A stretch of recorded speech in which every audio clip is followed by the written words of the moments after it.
हाय, मेरा नाम सोनी है और आप लोगों ने शायद मुझे पहले भी देखा होगा इंस्टाग्राम या यूट्यूब पे।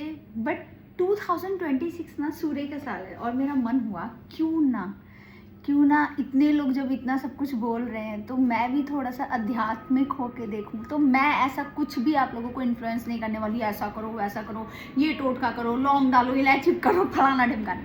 आई एम जस्ट अ रीडिंग, ठीक है। मैंने सोचा क्यों ना मैं नारद पुराण का सफ़र पूरा करूं आप लोगों के साथ। तो मैं ये नारद पुराण लेके आई। कहाँ से लेके आई हूँ? मैं लेके आई हूँ इसे हरिद्वार से।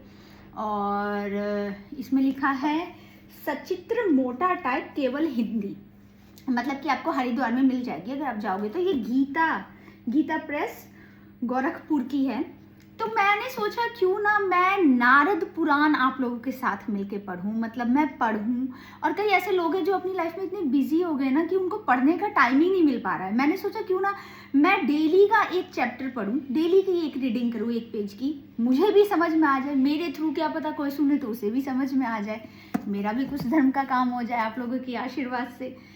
तो आज से मैं इसकी रीडिंग स्टार्ट करूंगी। मैं ये बताना चाहती हूँ ऐसा कुछ जरूरी नहीं है, कहीं किसी शास्त्र में या पुराण में नहीं लिखा हुआ है कि आप बिना खाना खाए ही पढ़ो। अगर आप सुबह नहा धो के स्वच्छ हो चुके हो और आपने नाश्ता कर लिया और अब दिन का घर का सारा काम, मैं मैरिड हूँ और घर का सारा काम निपटाने के बाद जब टाइम मिलता है, जैसे कि बच्चे अभी स्कूल गए हैं, अब मैं बिल्कुल फ्री हूँ, तो उस टाइम में मैंने सोचा क्यों ना इसकी रीडिंग की जाए। जैसे मैं और बुकों की रीडिंग करती हूँ उसी तरीके से, उसी माध्यम से मैं अगर कुछ अच्छा पढूं तो क्या पता मैं कुछ अच्छा सीखूं और आप लोगों को भी सिखा पाऊं। तो टाइम ना वेस्ट करते हुए आज से हम इसे स्टार्ट करते हैं। श्री गणेशाय नमः, ओम भगवते वासुदेवाय नमः। और इसका पहला पेज मैंने खोला है, इसमें लिखा है नारद पुराण।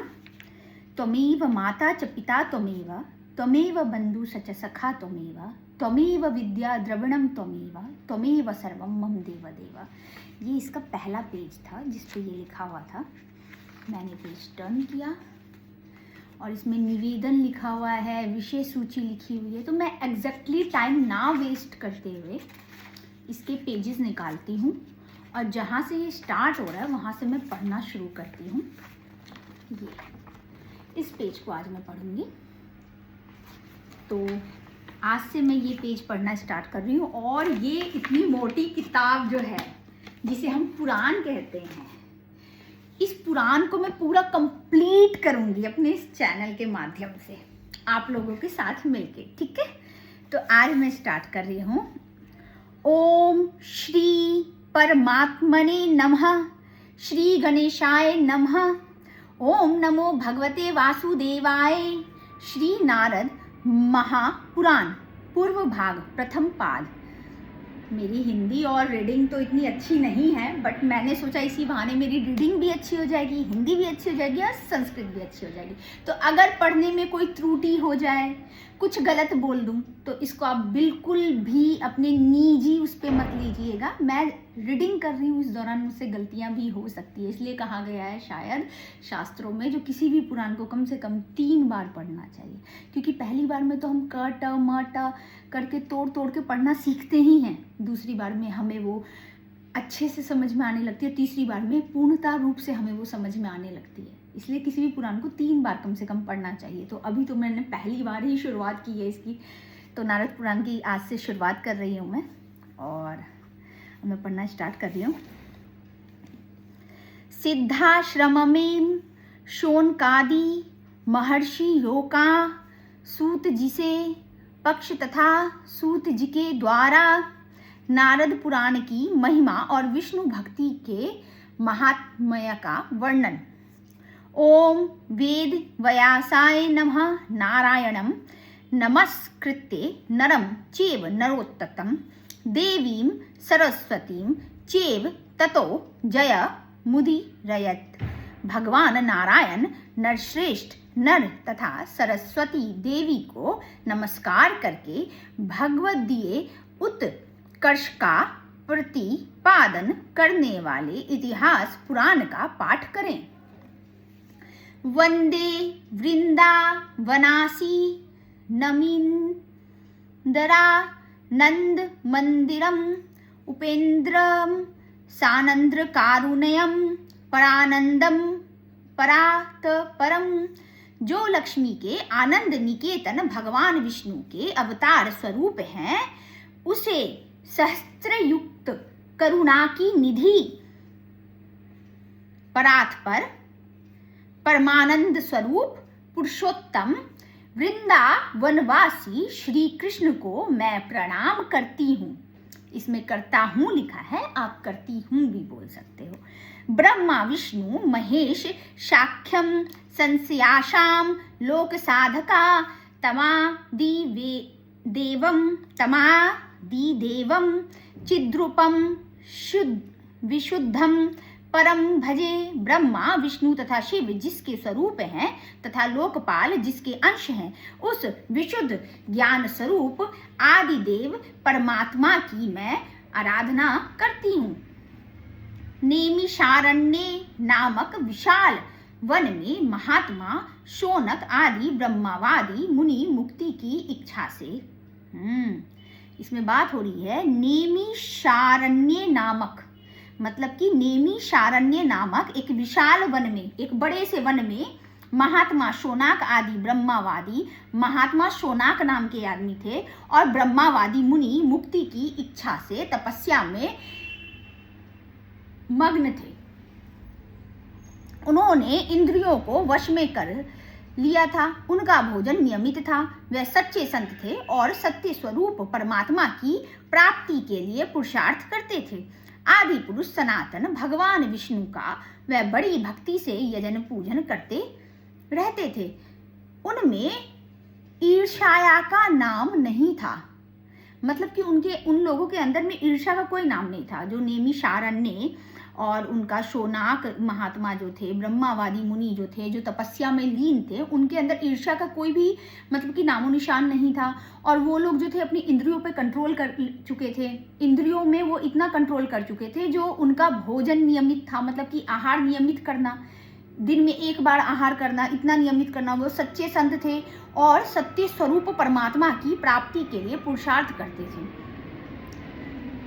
आदि पुरुष सनातन भगवान विष्णु का वह बड़ी भक्ति से यजन पूजन करते थे। वो विष्णु भगवान की बहुत अच्छे से कीर्तन भजन पूजन करते थे। वहीं पे जहाँ पे वो जिस वन में रहते थे उसी वन की बात हो रही है। उनमें ईर्ष्या नाम नहीं था। वह संपूर्ण धर्मों के ज्ञाता और समस्त लोकों पर अनुग्रह करने वाले थे। ममता और अहंकार उन्हें छू भी नहीं सके थे। उनका चित्त निरंतर परमात्मा के चिंतन में तत्पर रहता था। यहाँ पे ममता और अहंकार दोनों इसलिए बोला गया है क्योंकि क्या होता है ना, ममता को लोग किस चीज से डिनोट करते हैं? प्यार से, लव से, डिवाइन से डिनोट करते हैं ना। तो कई बार क्या होता है, हमें कोई ऐसी स्त्री दिखी जिसने हमें ममता जैसा प्यार दिया, या फिर हमें कोई ऐसा साधन दिखा जहाँ पे हमें मातृत्व का अनुभव हो रहा है, तो हम क्या करते हैं, कई बार अपनी भक्ति से हमारी भक्ति टूट जाती है, हमारा मेडिटेशन टूट जाता है, हमारा मन और चित्त दोनों भटक जाता है ना।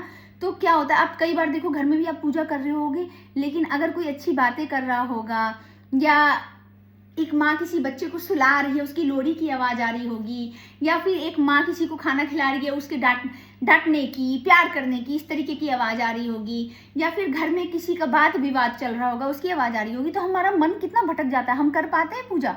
सही मायने में हमारा ध्यान ना वहाँ रहता है। हम बैठे मंदिर में रहते, लेकिन हमारा ध्यान वहाँ होता है।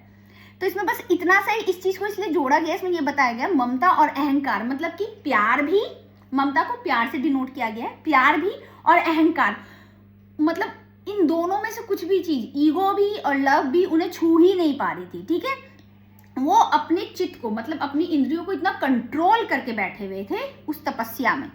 चित्त निरंतर परमात्मा के चिंतन में तत्पर रहता था। मतलब कि परमात्मा, एक होता है चिंता करना, एक होता है चिंतन करना। तो हमेशा जो अच्छे गुरु, आपने कई बार प्रेमानंद महाराज जी के मुंह से भी सुना होगा, चिंता नहीं चिंतन करिए, तो उसी की बात हो रही है।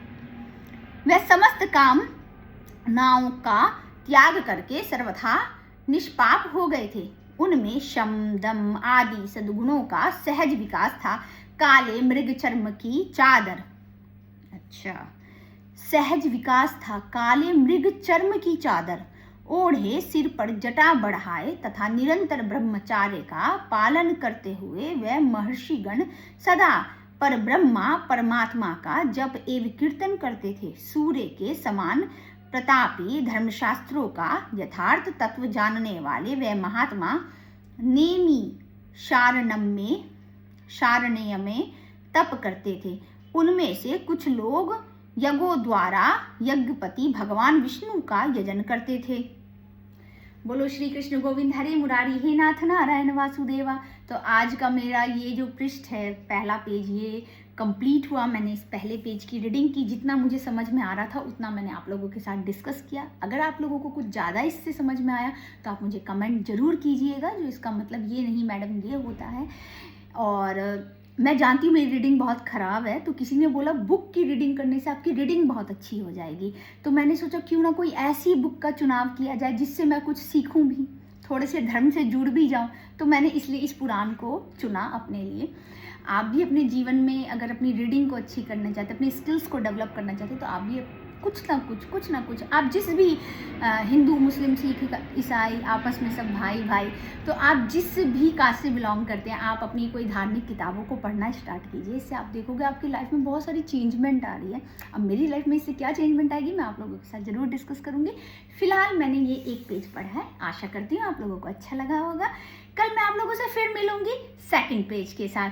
तब तक के लिए ओम भगवते वासुदेवाय नमः। चैनल को सब्सक्राइब करना मत भूलना।